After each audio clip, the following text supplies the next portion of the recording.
ያለው የምሬ ነው። እኔ ብዙ በዚህ ልክ ተቀይረሽ አንቺም የአብርሃም ደጋፊ ትሆኛለሽ ልጁን እንደዚህ ገደል ትከቻለሽ የሚል አንድ አስተሳሰብ የለኝ። ገደል ውስጥ ከተኩት ችግር የለውም። ከዚህ በለጠ ገደል አለ እንዴ? ይግባ ችግር የለውም። አንቺ እኮ ቢያንስ አታውቂያትም። የምሬ ነው። ተረጋጋ እንደማለት። ኧረ በመድኃኒዓለም አንተ ለአንተ ሲጀመር ማለት ነው የማስረዳት ምንም ግዴታ የለብኝም።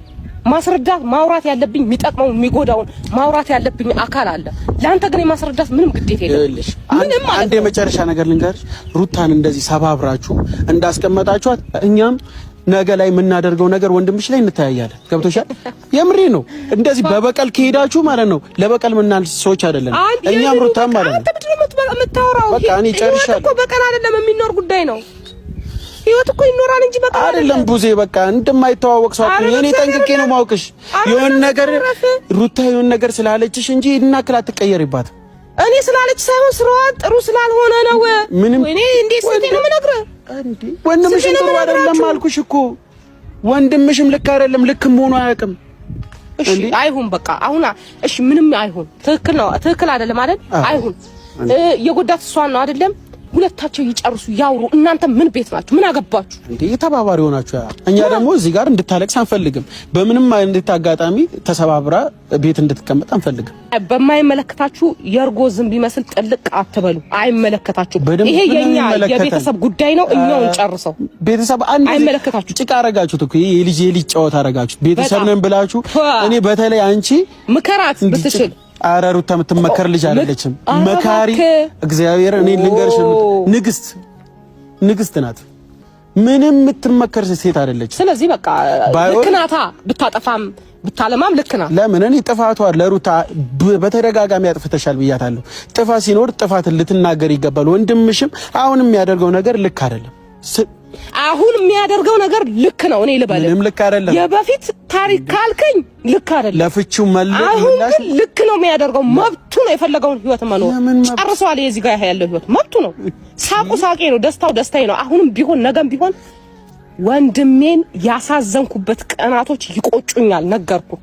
እንደዛ ከሆነ ደግሞ ማለት ነው ነገ ላይ ለሚፈጠረው ነገር እያንዳንዱ ማለት ነው ቁጭ ብላችሁ ስታለቅሱ ይታየኛል። አንቺም ወንድምሽም ሁላችሁም ማለት ነው የምሬን ነው ይኸውልህ አታስብ። የምናለቅሰው መጥፎ ብንሰራ ኖሮ በዚህ ልክ ሩታ የምትጎዳ መስሎሽ ከሆነ ራሱ ነው የሚበቀል ገባ።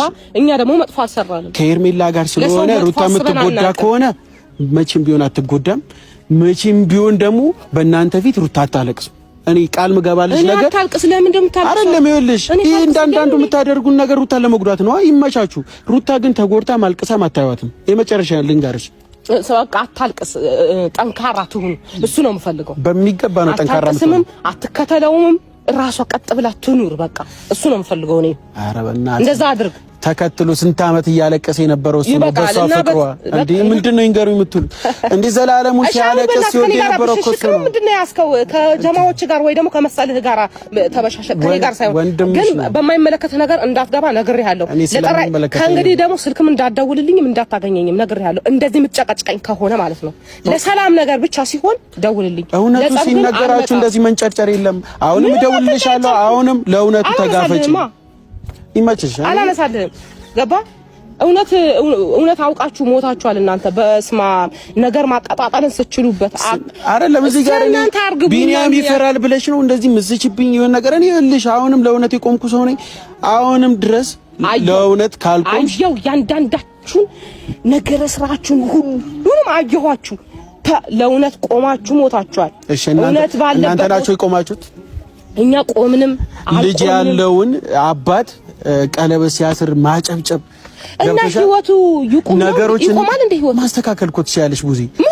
ነገሮችን ማስተካከል ትችያለሽ። እንደ አዲስ እንዳላስተካከልኩ ነገር የምታወራኝ ስንት ነገር እንዳልሰራሁ ነገር የምታወራኝ ዛሬ እንደ አዲስ ዝም ብዬ የሆነ ነገር ከመሬት ተነስቼ የሆነ ነገር እንዳደረገ ስታወራኛለህ እንዴ? ባካ የራስ ጉዳይ ነው አቦ።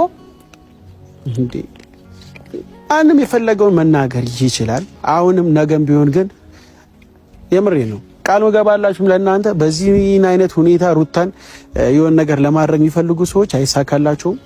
አመሰግናለሁ።